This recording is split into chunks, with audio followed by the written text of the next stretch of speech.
Tam, you not only cover Washington, you cover the American people, you hit the road.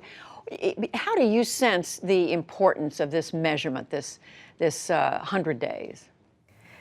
It is an arbitrary measure. It is based on, the Roosevelt administration the FDR's administration had incredible accomplishments, but that was done with Congress, and a lot of it didn't originate from the White House. One historian I talked to last week said that even Roosevelt wouldn't have met this standard, and yet every president is held to this standard. The challenge for President Trump is that he did make all of these very big promises and specifically labeled it as his 100 days plan that he was campaigning on.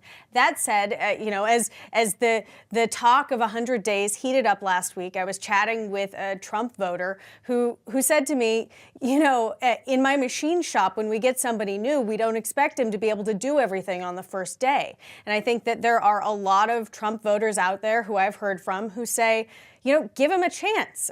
There's a very steep learning curve when it comes to running the United States. And Amy, it is like everything else. So much of this is in the eye of the beholder. Well, that's exactly right. And I think the learning curve thing is very important. Remember, this is the first president we've elected in our time who has never held political office and who's never had military office, right? This is a big learning curve, and the people around him have a learning curve, and Congress has a learning curve. Most of the Republicans in Congress have never worked with a Republican president before.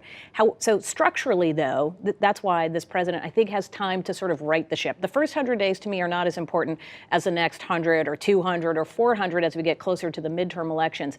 Structurally, his advantage is that this is a president who has all levers of power in Washington. They have the House, they have the Senate. So while I agree that there's a learning curve and people are going to cut them some slack saying, you're new, get some notches, take some time before you can put some notches on your belt.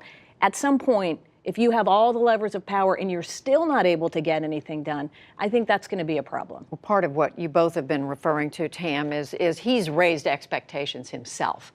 And I've been hearing analysts in the last few days, or reading them, saying he needs to lower expectations. But we do have a sense, don't we, coming out of these first 3 months of what kind of presidency this is going to be? Haven't we learned something from this? We have certainly learned how President Trump operates, that he operates on sort of an ad hoc basis, that the White House, that the Oval Office is very open, that he brings people in, that he is very available, that he does, for all of his talk of the lying media and the fake news, he does a huge number of interviews where he's more available than past presidents. But what we don't know is if that is how he will govern for the rest of his term. He talks about being a very flexible person, and we simply don't know if that flexibility means that he'll change again. Like President Clinton started off with a very rough first 100 days. That people widely described it as disastrous. Ultimately, he changed chiefs of staff and changed the way he ran his White House, and then, having lost the Congress, cooperated with Republicans in Congress and got some things done. And Amy, presidents do learn from their mistakes, don't they?